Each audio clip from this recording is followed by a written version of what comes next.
Hi, I'm Vermont Secretary of State Sarah Copeland-Hansis. And I'm Deputy Secretary of State Lauren Hibbert. And I'm Jenny Prosser, the Secretary of State's General Counsel and Director of Municipal Assistance. Transparency is an essential element of an open, democratic government. In Vermont, our open meeting law ensures that meetings of governmental bodies remain accessible to the public. This accessibility creates a foundation for trust and participation, which in turn makes government more effective. The law declares that all meetings of governmental public bodies must be open to the public at all times, with rare exceptions. The open meeting law empowers members of the public to play an effective role as an active participant in government and as a check on it. In 2024, the Vermont legislature updated the open meeting law with Act 133 to recognize that hybrid and remote access to public meetings can strengthen civic engagement and support transparent, efficient government decision-making. In this video, we'll cover the basics of what you need to know about Vermont's open meeting law, including those recent changes. As we dive into the details, please keep in mind that other laws also govern your public meetings, like public accommodations laws and other anti-discrimination protections, as well as any requirements pertaining to your specific type of public body or your municipality's own governance charter. And remember, we at the Secretary of State's office provide education, not legal advice. You can rely on the Secretary of State to share what we know about the law, to highlight any changes or gray areas, and to point you to reliable resources for additional help. If you need legal advice about how to proceed in a specific scenario, we recommend consulting with your town council or a private attorney. When in doubt, focus on the intent of the law, to provide for transparency and accountability in government by requiring public bodies to come to consensus in decision-making before the public and with participation that's accessible to all. That's the spirit behind all the details. So what exactly is the open meeting law? In order to make for transparent and accessible public meetings, the Vermont legislature put some key rules in place. You can read these rules for yourself by starting to take a look at Title I in the Green Books at your town clerk's office or the Vermont statutes on the Vermont legislature's website. Broadly speaking, the law requires public bodies to do their work before the public. Wait, what is a public body? A public body means any state or municipal board, council, or commission, including all committees and subcommittees of these bodies. You are going to hear the term public bodies a lot here. It is just the most succinct term that covers all the different kinds of boards, councils, commissions, and other groups to whom the open meeting law applies. Public bodies include state and regional boards, councils, and commissions. At the local level, it includes select boards, school boards, planning commissions, development review boards, boards of civil authority and abatement, boards of auditors and of listers, municipal public library boards of trustees, cemetery and recreation commissions, and various other governmental groups referenced in state statute or by municipal charter. Public bodies also includes any committee or subcommittee that is created or empowered by a public body to do the body's work, no matter the size or membership. The open meeting law has four main facets. First, public bodies must provide advance public notice of their meetings, including the agenda. 2, public bodies must discuss all business and take all action in open meeting, unless an exception exists in the statute.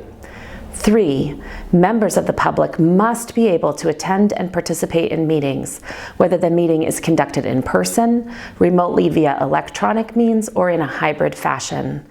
And public bodies must keep a publicly available record of their meetings. All public bodies must take meeting minutes and make these minutes available to the public within 5 calendar days after the meeting. We'll talk about the new rules for electronically recorded public meetings later on. That said, the open meeting law does not apply to individual officials in their work, nor does it generally apply to nonprofit corporations or other private boards unless otherwise specified in their governance documents or as a condition of a grant or contract. Now that we know all public bodies must follow the open meeting law's requirements for public notice, public decision-making, public participation, and minutes, when do these requirements kick in exactly? And how do public bodies comply? The open meeting law's requirements are triggered anytime a public body holds a meeting. A meeting occurs anytime a quorum of the body's members gathers to discuss business or to take action. A quorum is usually the majority of the entire body's membership, and this law outside the open meeting law requires otherwise. To calculate the majority, start by counting seats, not heads. Even if seats aren't filled, they count towards quorum. For example, a 15-member board, even if several seats are vacant, would need 8 members present to make a quorum. Business means the body's governmental functions, including any matters over which it has supervision, control, jurisdiction, or advisory power. Note that meetings can occur regardless of the member's physical location. We'll talk more about virtual meetings later. If a majority of members find themselves together at a social function, they must take care not to discuss the body's business. The open meeting law can also be triggered by a discussion of business involving a quorum that occurs asynchronously or over time, such as a string of emails or social media posts. So then, do all gatherings of a quorum count as meetings? No. Not every interaction of a public body's members is considered a meeting for the open meeting law's purposes. We'll give you 3 common examples of gatherings that are not subject to the open meeting law. Communications made to schedule a meeting, organize an agenda, or distribute materials to discuss at a future meeting are not considered a meeting under the law, provided that no other business of the public body is discussed or conducted.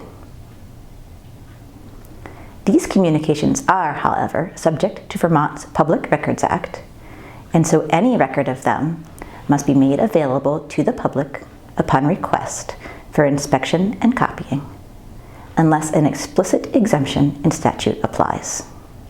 Occasions when a quorum of a public body attends social gatherings, conventions, training programs, press conferences, media events, or otherwise gathers are also not considered meetings under the open meeting law, provided that the public body does not discuss specific business that, at the time of the exchange, the participating members expect to be taken up as business of the body at a future time.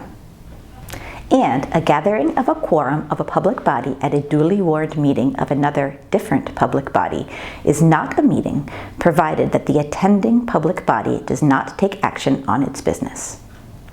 There are assorted other carve-outs from the definition of meeting that might apply to the work of certain boards at certain times.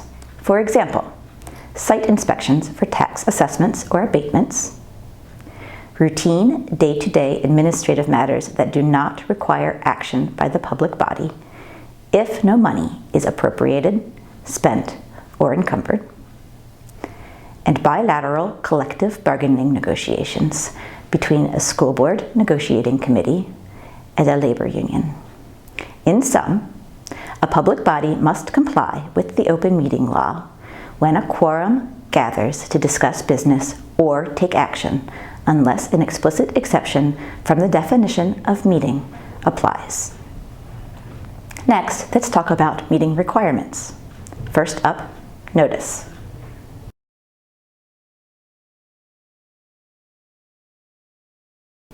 For the purposes of advanced public notice under the open meeting law, there are 3 types of meetings: regular, special, and emergency. A regular meeting is just that, the ones you have scheduled to occur weekly, bi-weekly, monthly, usually via a publicly available resolution that states the time and place. A special meeting is also pretty self-explanatory. These are meetings that are held outside of the regular schedule. But what makes a meeting an emergency meeting?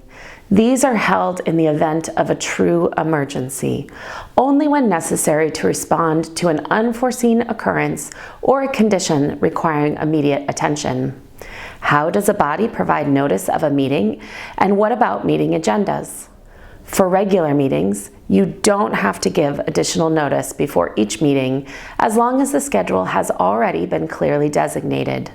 You do need to post that agenda online 48 hours before the meeting on a website that the public body maintains or designates. Municipal public bodies must post the agenda for regular meetings in or near the municipal office and at least 2 other designated public places in the municipality at least 48 hours prior. For special meetings, the time frame for posting notice and agendas is 24 hours.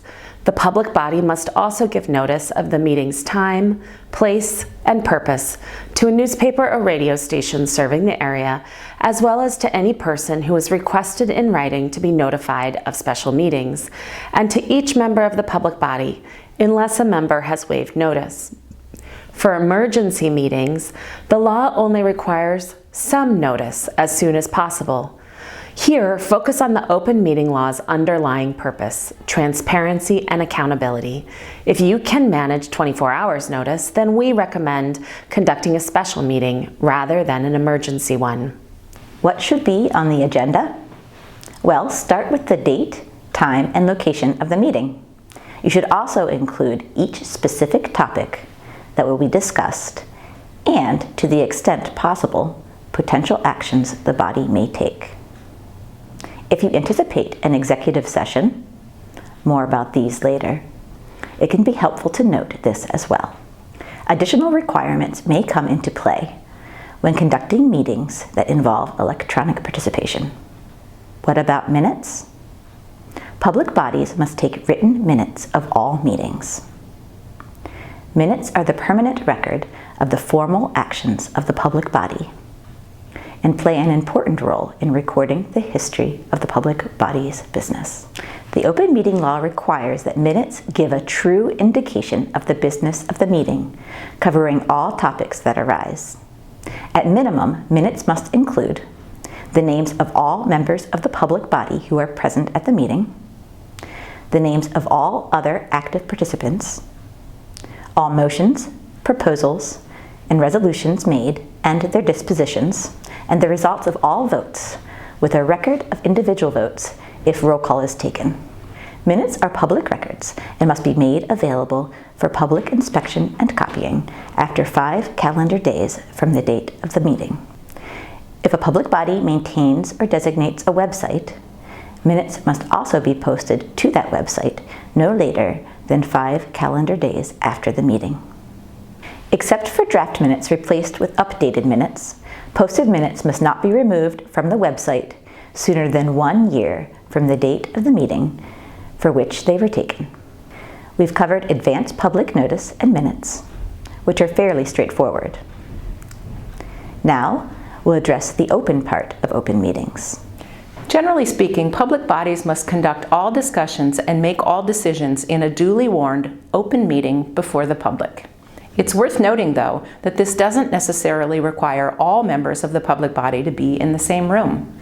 Even before the COVID-19 pandemic and resulting updates to the law that we'll discuss in a bit, the open meeting law allowed remote participation for members of a public body. Specifically, the open meeting law permits 1 or more members of a public body to attend public meetings electronically from a remote location under certain parameters. Each member who attends remotely must self-identify at the start of the meeting and must be able to hear and be heard throughout the meeting. Any vote that's not unanimous must be taken by roll call. And if a quorum or more is attending electronically without being physically present, then generally the agenda must designate a physical location that will be staffed and available to the public to attend and participate in the meeting. We'll get into some exceptions when we cover the 2024 amendments to the open meeting law later in this presentation. So can a public body ever meet privately? Yes, in 2 specific situations.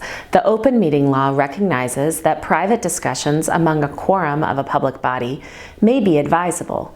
Those two scenarios are deliberative sessions and executive sessions. A deliberative session occurs only when a public body holds a quasi-judicial proceeding, acting like a court by adjudicating the legal rights of parties, taking evidence, examining witnesses, and producing an appealable written decision. Quasi-judicial hearings conducted by public bodies are meetings open to the public. Still, the public body may discuss and weigh evidence received during the hearing in a private deliberation, much like a jury does. Once a written decision is drafted, it need not be adopted in open meeting if it is to be issued as a public record. For contrast, an executive session is a closed portion of a public meeting that can only be used to discuss specific topics that the Vermont legislature has deemed appropriate for private discussion. There are 15 specific topics named in the open meeting law.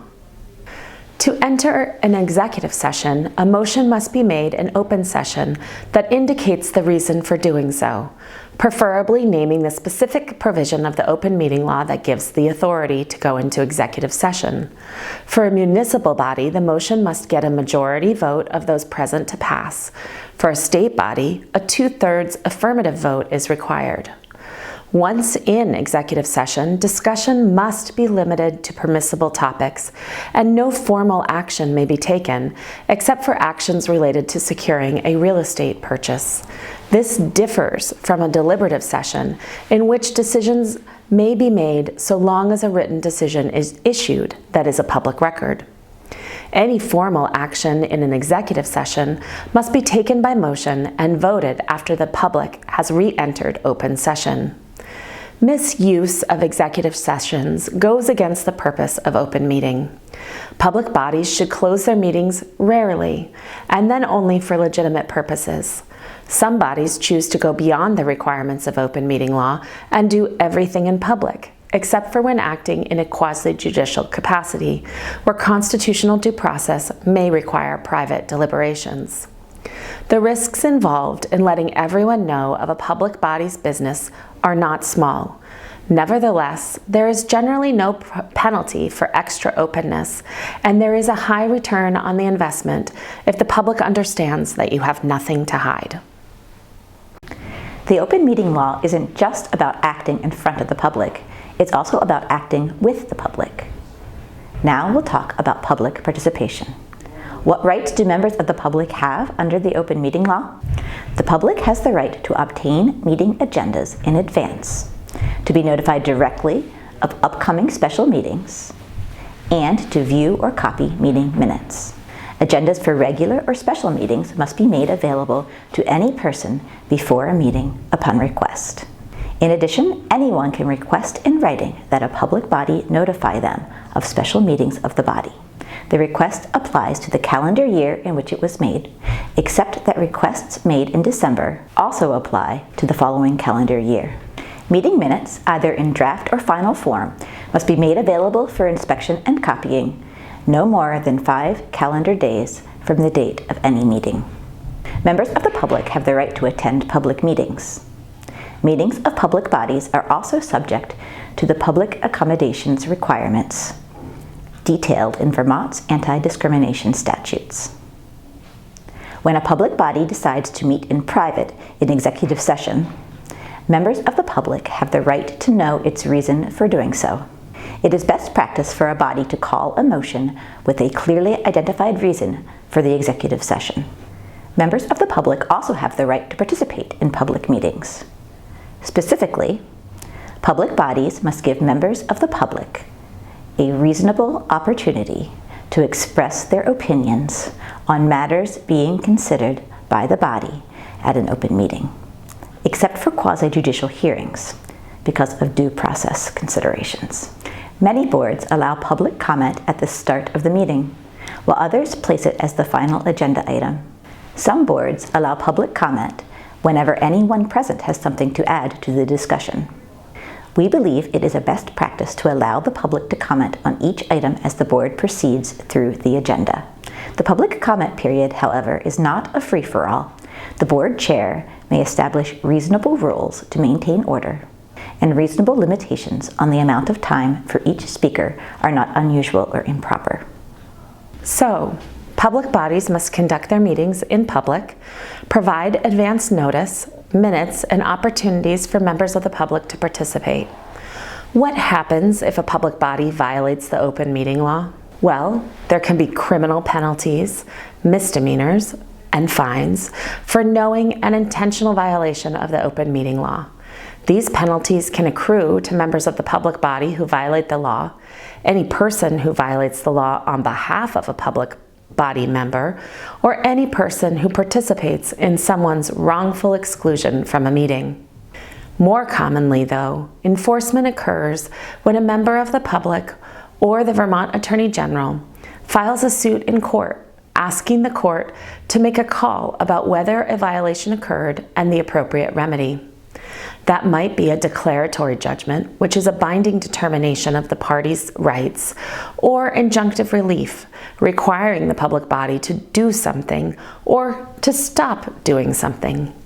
Under some circumstances, the court may also hold a public body responsible for the other party's attorney's fees and litigation costs.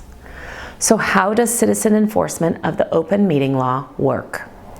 If a member of the public believes that an open meeting law violation has occurred, their first step is to submit written notice to the public body, alleging a specific violation and requesting a specific cure. Upon receipt of this written notice, the public body must respond publicly within 10 calendar days, either by acknowledging the violation and stating its intent to cure it, or by stating its determination that no violation occurred, so no cure is necessary. Failure to publicly respond is treated as a denial of the violation. If the public body acknowledges a violation, it must cure the violation within 14 calendar days. First, the public body must publicly either ratify or declare as void any action that was taken at or resulted from a meeting that was improperly noticed, a meeting that a person or the public was wrongfully excluded from, or an executive session or a part of an executive session that was not authorized. Second, the public body must adopt specific measures that actually prevent future violations.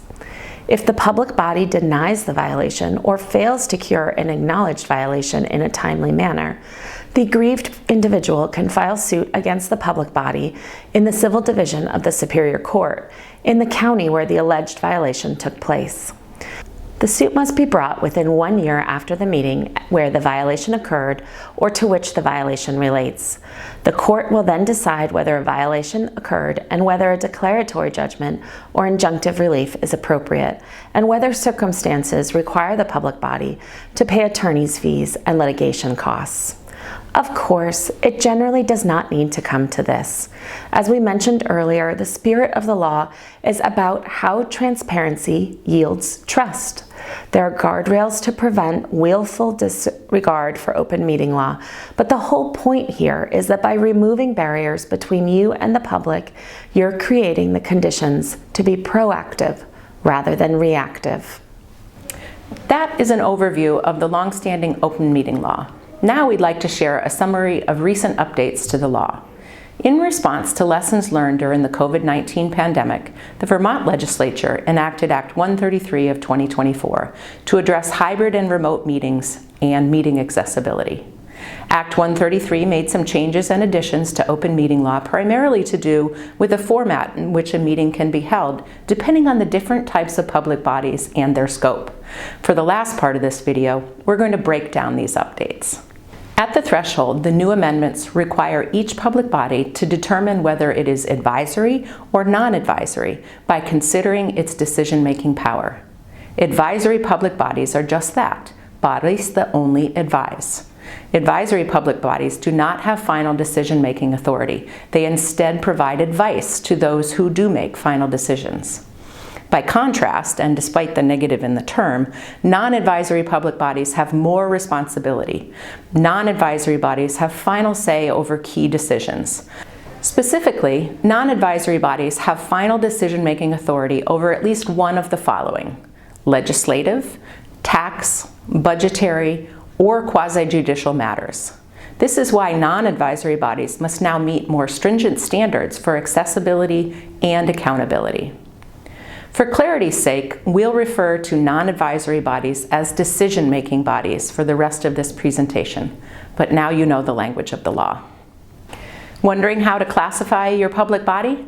Think about the types of decisions your body makes. If you have power to make final legislative, tax, budgetary, or quasi-judicial decisions, you are decision-making and non-advisory. Still unsure? This is a good time to consult your body's own legal counsel, or alternatively, your body can default to the requirements for decision-making bodies, since these are the stricter of the two.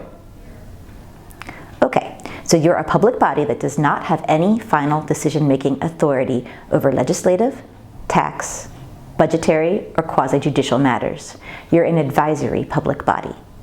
What does Act 133 say about your meetings? Any advisory body meeting, whether state or local, may now be remote only. You don't have to provide a physical meeting location at all. Of course, you can if you want to. Well-run hybrid meetings are generally the gold standard for accessibility, so that's always welcomed. You do have to make sure that any remote-only meetings you hold are accessible to the public by using an electronic platform that allows for direct access and participation, by offering a telephone option, and by including info that allows for direct access by the public in the published agenda or notice for the meeting. Advisory bodies are not required to electronically record their meetings, but again, you certainly may if you think that recording and posting will help maximize access to your meetings. All right, so you're a decision-making public body. You are non-advisory. What does Act 133 mean for you? Two more distinctions here. Do you have statewide authority or local authority? State decision-making public bodies have two new duties when conducting meetings. First, regular and special meetings of state decision-making bodies must be hybrid. This means that the body must designate a physical location where the public can attend and participate, as well as an electronic platform for folks to directly access and participate in the meeting remotely, including telephone access. Each meeting's agendas or notices must include information about how the public may directly access the meeting, even remotely. Second, state decision-making bodies must video record their meetings and post these recordings in a designated electronic location. The recordings must remain posted online and must otherwise be retained by the public body for at least 30 days following the approval and posting of the minutes for that meeting. Counting here might be a bit tricky. Of course, we recommend posting your meeting recording as soon as possible after the meeting, and your minutes must be posted in at least draft form within 5 calendar days. But you typically would not start counting the 30 days for removing your electronic recording until after your body's next scheduled meeting, when your body approves the minutes for the meeting to which the recording relates. If you're a local decision-making body, it is the body's choice whether to conduct meetings in a hybrid manner. That means offering an online live platform. Regardless of that decision, each local decision-making body must provide a designated, staffed, physical location for each regular and special meeting where the public may attend and participate. This is not a change to the long-standing law and is essentially the same requirement that existed prior to the COVID era. Like state decision-making bodies, local decision-making bodies must record their meetings and post those recordings in a designated electronic location for at least 30 days after the minutes for that meeting have been approved or posted. For local decision-making bodies, however, recordings may be audio only, and the recording requirement may be waived altogether by a municipality that demonstrates undue hardship. We'll talk more about what undue hardship entails soon. There are exceptions here for emergencies and more localized incidents. We'll discuss these types of situations in more detail in a moment. For now, just note that when an emergency meeting is called, as the open meeting law allows, it may be conducted as remote only, without a designated staffed physical location. This is true for both state and local decision-making bodies.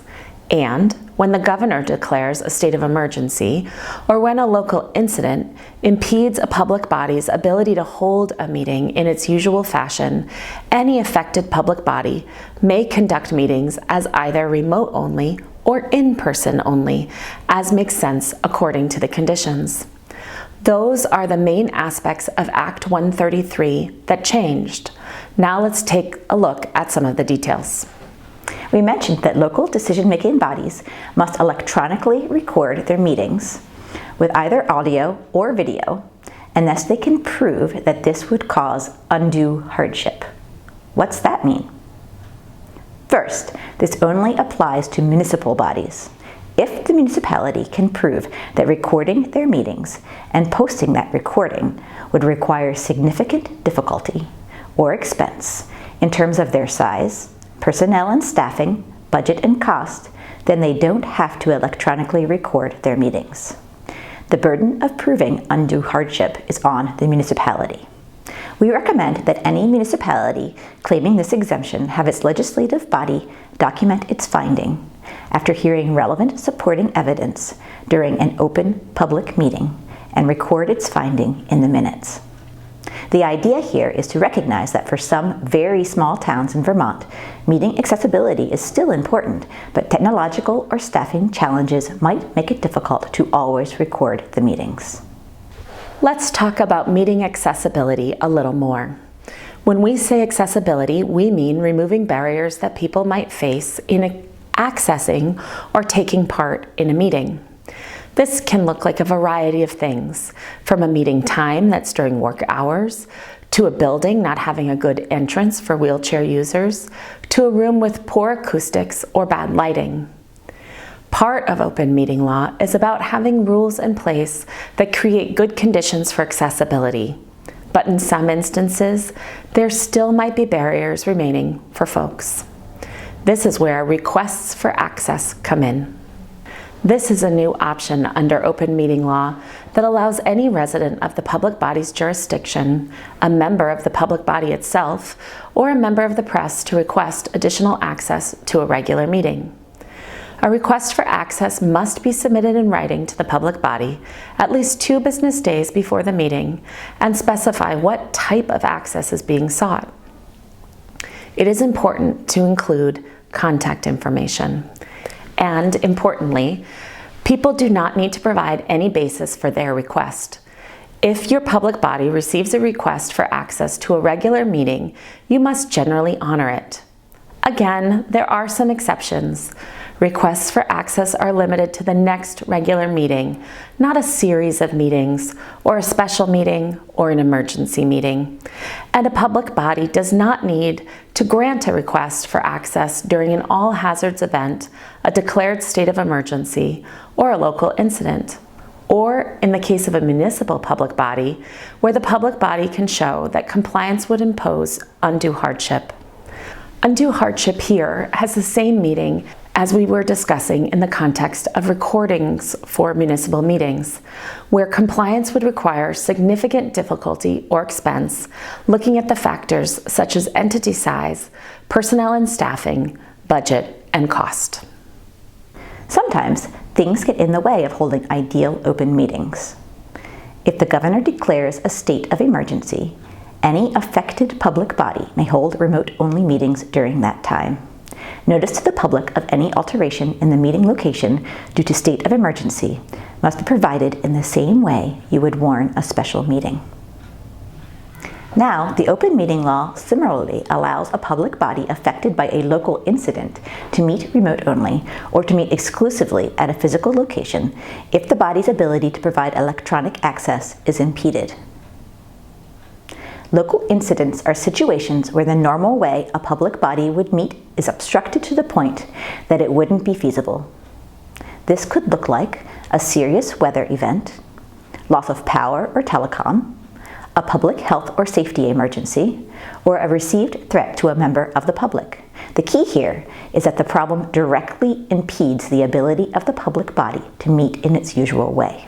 To change how an affected public body meets during a local incident, the highest ranking officer of the public body must make a formal written finding and announcement of the local incident, including a basis for the finding.